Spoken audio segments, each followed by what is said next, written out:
महापौर आणि उपमहापौर पदाची निवडणूक आज होत आहे। राष्ट्रवादी जनसुराज्य पक्षाचे नगरसेवक हे मनपामध्ये दाखल झालेत। कोल्हापुरात महापौर आणि उपमहापौर पदाची निवडणूक महायुतीचे नगरसेवक एकत्र मनपात दाखल आहे।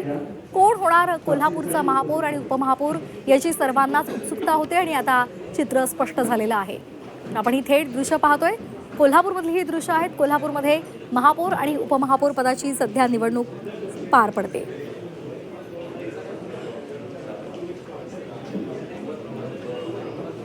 तर नगरसेवक आता दाखल झालेले आहेत मनपामध्ये। राष्ट्रवादी आणि जनसुराज्य पक्षाचे नगरसेवक मनपात दाखल झाले।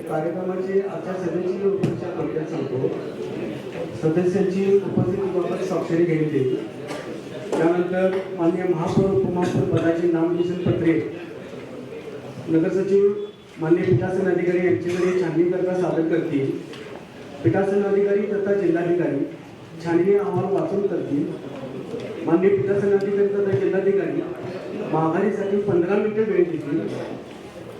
त्यानंतर माघारीची प्रक्रिया झाल्यानंतर पुढील मतदानाची प्रक्रिया तर आपण ही थेट दृश्य पाहतोय। फेटे घालून हे सगळे नगरसेवक इथे दाखल झालेले आहेत।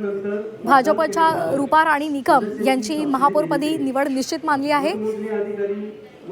अधिक माहितीसाठी आपण जाणार आहोत आमचे प्रतिनिधी प्रताप नाईक यांच्याकडे। प्रताप, आता या निवडणुकीला सुरुवात झालेली आहे, थोड्याच वेळात मतदान सुद्धा होणार आहे। नक्कीच आपण पाहतोय की महायुतीचा झेंडा पहिल्यांदाच या ठिकाणी लागणार आहे, कारण आपण पाहतो की गेल्या अनेक वर्षापासून महायुतीच्या वतीनं म्हणजे भाजप असेल किंवा शिवसेनेला कोल्हापूर महानगरपालिकेवर आपला झेंडा लावता आलेला नाही। पण नुकत्याच झालेल्या महानगरपालिकेच्या निवडणुकीत महायुतीनं या ठिकाणी आपण पाहतो की एकत्रित येऊन निवडणूक लढवण्याचा निर्णय घेतला आणि तो त्यांना फायदेशीर ठरलेला आहे। त्यानुसार आपण जर पाहिलं तर भाजपकडे 26 संख्याबळ आहे, शिवसेनेकडे 15 आहे, राष्ट्रवादीकडे 4 आहे आणि जनसुराज्य पक्षाला या ठिकाणी महायुतीनं सोबत घेत आपलं सभागृहातलं संख्याबळ वाढवलेलं आहे। एकूणच जर आपण पाहिलं तर रूपा राणी निकम या महापौर पदाच्या उमेदवार आहेत, तर केवळ एक नगरसेवक असताना जनसुराज्य पक्षानं उपमहापौर पद मिळवण्यात यशस्वी झालेलं आहेत।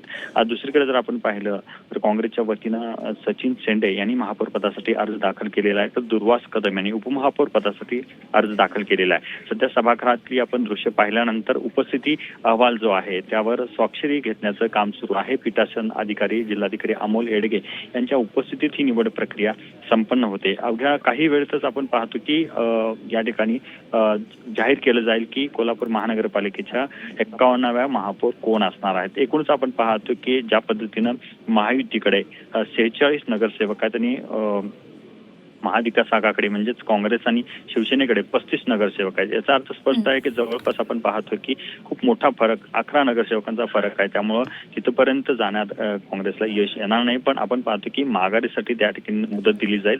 त्या माघारीच्या वेळेमध्ये या ठिकाणी आपण पाहतो की काँग्रेसचे उमेदवार माघार घेतात, काही पाहणं देखील महत्त्वाचं असणार आहे। निश्चित धन्यवाद प्रताप दिलेल्या या सविस्तर माहितीसाठी। कोल्हापूरमधली ही दृश्य, कोल्हापूरमध्ये आता महापौर आणि उपमहापौर पदाची निवडणूक सध्या होते। ही थेट दृश्य झी 24 तासवर।